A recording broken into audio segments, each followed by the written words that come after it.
Atlas Reactor kicks off closed beta, Trion upsets ArcheAge players with a $100 hot tub, all that and more. I'm Zach Sharps and this is Free to Play Weekly. First up in the news this week, ArenaNet is almost ready to deliver on the much-awaited spring update to Guild Wars 2, which will go live Tuesday, April 19th.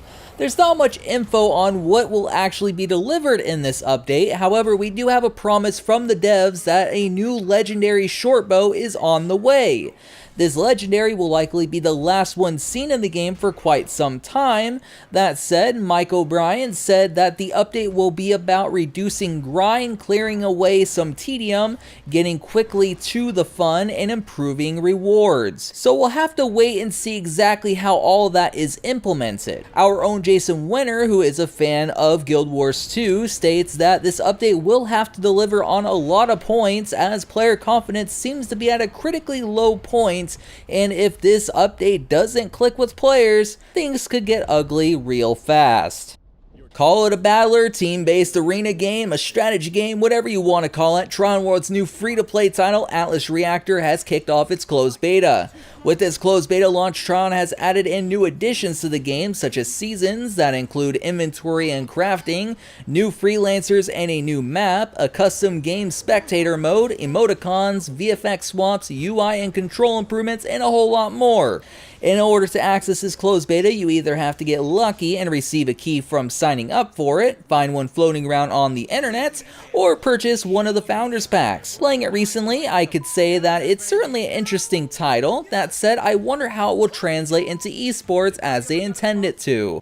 Those of you looking for a new MMORPG to play may be interested to hear that eForb has launched their free-to-play post-apocalyptic game called The Skies into Steam Early Access. Now, as of this recording, it hasn't directly popped up on Steam if you just go to the standard Steam search bar and type it in. However, you can find it on Steam Greenlight, and by the time you hear this, it will probably have already made its debut. Interestingly enough, this title will actually be free-to-play while in early access, unlike most titles that we know of.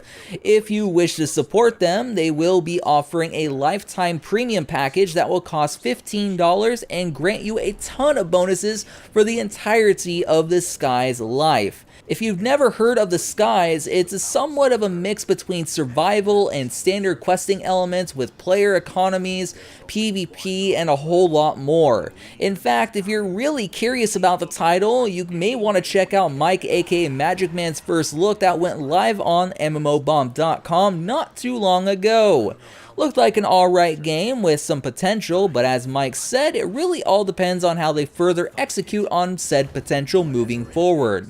It has been a while since we've talked about ArcheAge on the show, and that's mainly due to a last big update called Bloodsong releasing back in late January of this year.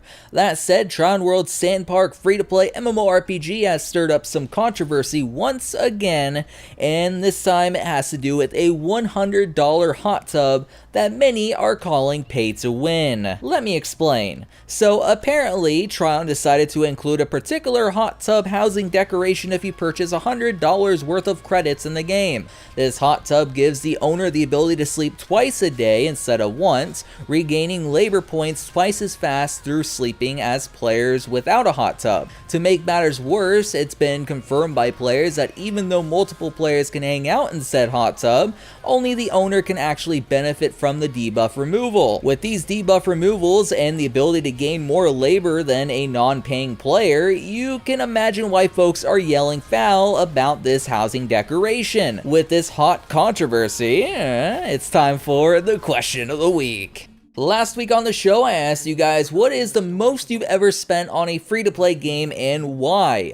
A user by the name of Mirage Edge stated the following: I've spent probably more than 500 euros on both Warframe and Smite, but considering that I have over 1,000 hours of playtime in both games, it's okay. I've always compared the amount of money I spend on free-to-play games with the price of AAA games, where you pay 50 euros or even more for an average playtime of 50 hours or even less. Thanks for your guys' responses. Some of you guys stated you spent thousands on free-to-play titles, others said you try and limit yourself to $60, which is what I personally try to do, and others try to spend nothing at all. As always, if you want your comment possibly featured in next week's episode, make sure to leave a comment down below. This week's question is, what is the most you've spent on a single item in free-to-play games, and in which game did you spend it on? The most I've personally spent on a single item in a free-to-play title was $15 in League of Legends, so certainly not near $100 like how much that hot tub requires you to spend, but still a good chunk in one go. A game that may or may not have hot tubs, I don't think it does, although I could be wrong, it's been a while, just announced a brand new class. This particular game, of course, is Tera, and Mass Entertainment's free-to-play action MMORPG. In their new Secrets and Shadows update, a brand new ninja class that is Ellen specific will be debuting. The ninja is a hit-and-run, short-range style fighter, and players can expect to see this class in May. Also being introduced are 3 new max level dungeons, new story developments, and flying mounts. Great to see Tera getting new content as always, although race locking classes is not something I've ever liked to see.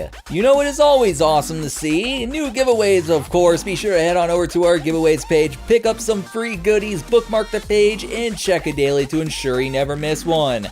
As for myself, signing out until next week's show, my name is Zach Sharps, and I'll catch you guys next time.